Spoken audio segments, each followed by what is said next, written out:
Hello, Internet. Welcome to my living room. Welcome to me with no makeup on right after work. I still smell like food because I'm a server, and I have been for 8 years. I'm going to talk about that now. Serving, if you do it long enough, if you serve, then you know what I'm talking about, what I'm about to say. If you don't serve, this is going to sound hyperbolic, but here it goes. If you do it long enough, it will suck your soul out. Unless you have a personality that's smooth like butter and things don't bother you and you're just cool as a cucumber and you can smile for 8 hours and mean it, cool, good for you. Like, you obviously, I'm genuinely happy for you because you've gotten to a place in your life where that's possible.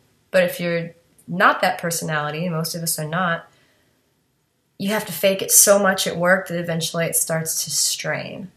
And not fake it like, oh, you have to be polite. Everyone has to be polite, of course, right? There's a social contract, and if you wish to honor that and be thought of well at work, you will be polite.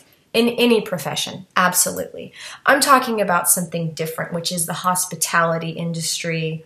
In general, there's an expectation of customer service wherein you are supposed to be warm and friendly, make the customer feel welcome, and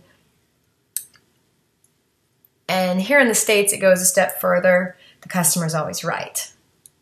So that can be problematic when the customer's wrong, and there are certain parameters for your behavior as a server that you have to adhere to, and they're quite narrow, actually. You're supposed to just smile. If someone's rude, if they are less than polite, if they are trying to cause a fuss over something that they really needn't cause a fuss over, like, whatever, you buttered my toast.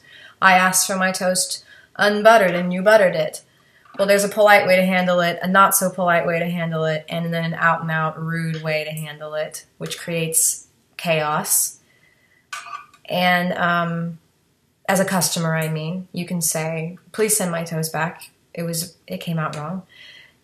Or you could start making accusations about, this restaurant used to be great, now it sucks. I'm going to tell people that you guys aren't on your game, and I want my I want my meal for free, or you're a bad and the implication is there that you, server, you suck, you're less than. Whenever people cause that big ruckus like that. And so you're supposed to handle it. And what this has done to my personality is it's interesting, okay? Which is why I'm making a video about it, I guess. It's interesting because on one hand, it is a bit of a stranglehold, and it can feel fucking god-awful sometimes. Like, I'm not myself. I'm not allowed to be myself. And I feel victimized sometimes by people. And I feel like I'm in a position where that's just what you do in my profession.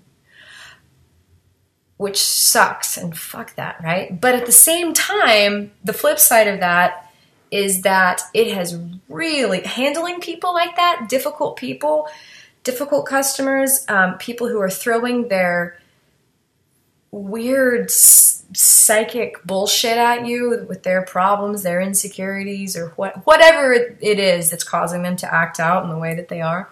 Dealing with those types of people has really, really sharpened my ability, my skill set to put out fires.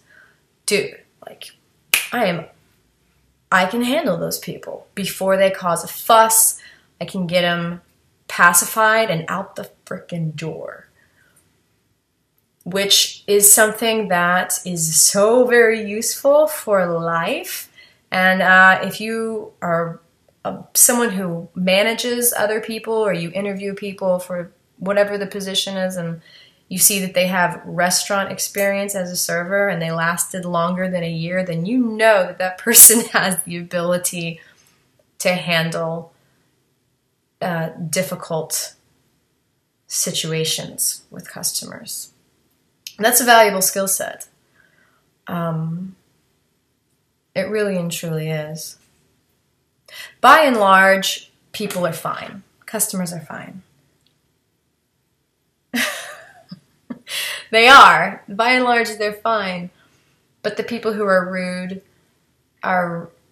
can be very hurtful, especially if you're a sensitive type of person. And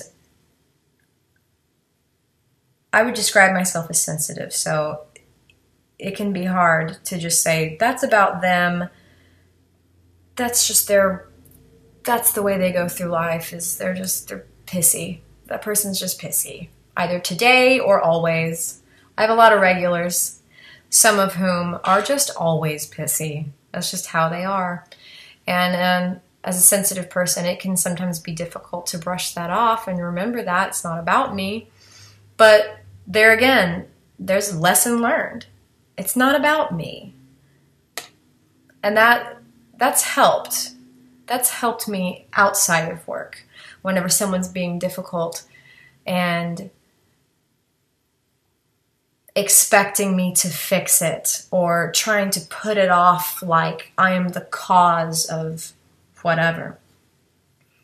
If I can recognize this is not about me, then I stand a much better chance of not coming unglued emotionally, losing my cool, getting into a fight, getting my feelings hurt or whatever. So, whatever. Observations on being a waiter. You heard it straight from the horse's mouth.